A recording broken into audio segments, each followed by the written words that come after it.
एक खूबसूरत और घने जंगल में एक रहमदिल और खुश इखलाक चिड़िया रहती थी जिसका नाम रानी चिड़िया था। रानी चिड़िया हमेशा दूसरों की मदद करती थी। वो जंगल भर में अपनी खुश इखलाकी और नर्म तबीयत की वजह से मशहूर थी। आज रानी चिड़िया बहुत खुश थी क्योंकि उसके अंडों को पूरे 20 दिन हो चुके थे। मेरे अंडों को पूरे 20 दिन हो चुके हैं। मेरे प्यारे प्यारे बच्चे अब इस दुनिया में आने वाले हैं। मेरी घर तो जैसे मेरी जन्नत बनने वाली है। सुबह की चमकती हुई रोशनी में रानी चिड़िया के घोंसले में पड़े अंडों से दो खूबसूरत से बच्चे पैदा हुए। रानी चिड़िया उनको देख के फूले न समा रही थी। वो अपने बच्चों को बार बार मोहब्बत से देखती और उन्हें प्यार करती। प्यारी मामा, मुझे भी उड़ना सिखा दें। मुझे इस बाग की सैर करनी है। मुझे आसमान तक ऊंचा उड़ना है। मेरे प्यारे बच्चों, ज़रूर तुम थोड़े से बड़े हो जाओ, मैं तुम्हें उड़ना सिखाऊंगी और पूरे आसमान और जंगल की सैर कराऊंगी। खुशियों के इस लम्हे में आसमान पर तेज बादल छा गए और तेज हवा के साथ बारिश भी शुरू हो गई। रानी चिड़िया बहुत परेशान थी क्योंकि उसका घोंसला कमज़ोर था और उसके बच्चे बहुत छोटे थे। वो उड़ने के काबिल नहीं थे। बारिश तेज होती गई और रानी का कमज़ोर घोंसला नीचे गिर गया। रानी की तो जैसे दुनिया ही लुट गई। वो बहुत परेशान थी क्योंकि उसके पास और कोई आसरा नहीं था। उसके बच्चे बहुत छोटे थे जो कि उड़ भी नहीं सकते थे। रानी चिड़िया अपने बच्चों को देख के बहुत परेशान थी क्योंकि रानी चिड़िया को अपने हमसाया कभी का घोंसला याद आया जो कि मजबूत था। उसने अपने बच्चों को साथ लिया और कौवे के घर की तरफ चल पड़ी क्योंकि उसके घर के साथ सिर्फ कौवा ही था जो उसकी मदद कर सकता था और उसके बच्चों की जान बचा सकता था। रानी चिड़िया कौवे के दरवाजे तक पहुंच गई और दरवाज़ा खटखटाया। कौवे भाई, मेरे बच्चे बहुत छोटे हैं, ये उड़ भी नहीं सकते। बारिश बहुत तेज है, ये बहुत छोटे हैं, ये सर्दी से कांप रहे हैं। मेरे पास खाने को भी कुछ नहीं है, मेरी मदद करो, मेरे बच्चे मर जाएंगे। आज बराए करम मुझे अपने घर में एक रात रुकने के लिए पनाह दे दें। मैं आपका एहसान कभी भी नहीं भूलूंगी।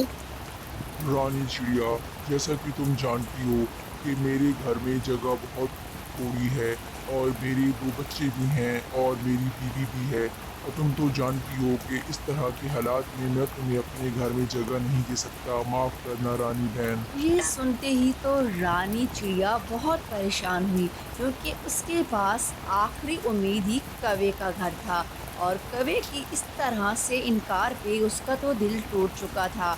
उसके पास कुछ भी, उसके जहन में एक बात आई, क्यों ना इन पत्तों के साथ मैं अपने बच्चों को लपेट दूं ताकि ये बच्चे तो बारिश से बच सकें। हमें खाना दे मामा, हमें बहुत भूख लगी है। मेरे प्यारे बच्चों, तुम्हें परेशान होने की ज़रूरत नहीं है। तुम इन पत्तों के नीचे से बिल्कुल भी मत हिलना। मैं तुम्हारे लिए जाके कहीं से खाने का बंदोबस्त करती हूँ। ये कहते ही रानी चिड़िया अपने बच्चों को पत्तों में लपेट के खुद खाने की तलाश में वहाँ से निकल पड़ी। अभी रानी चिड़िया कुछ ही दूर जाके बैठी थी कि उसकी नज़र एक उकाब पे पड़ी जो कि दर्द से करहा रहा था। रानी चिड़िया उसके करीब गई और उससे कहा, भैया, क्या हुआ? तुम इतने परेशान क्यों हो और तुम आखिर किस बात की वजह से रो रहे हो?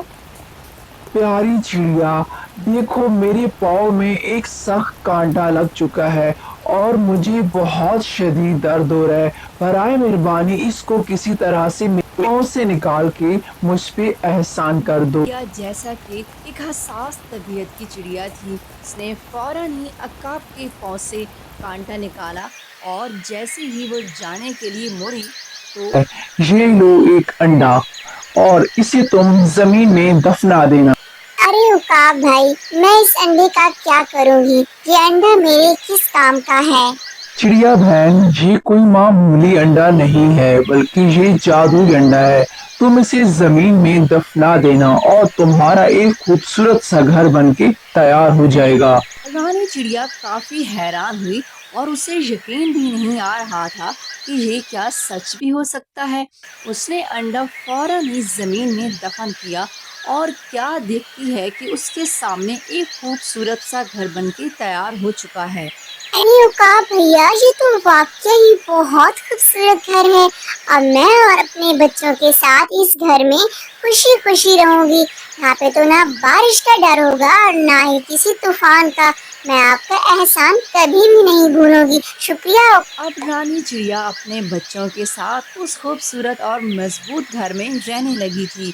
उसने उकाब का शुक्रिया अदा किया और उसे अपनी अच्छाई का इनाम मिल गया। बच्चों, आपने भी हमेशा दूसरों की रानी चिड़िया की तरह मदद करनी है और आपको भी इसका एक दिन जरूर इनाम मिलेगा। वीडियो अच्छी लगी तो वीडियो को लाइक करके चैनल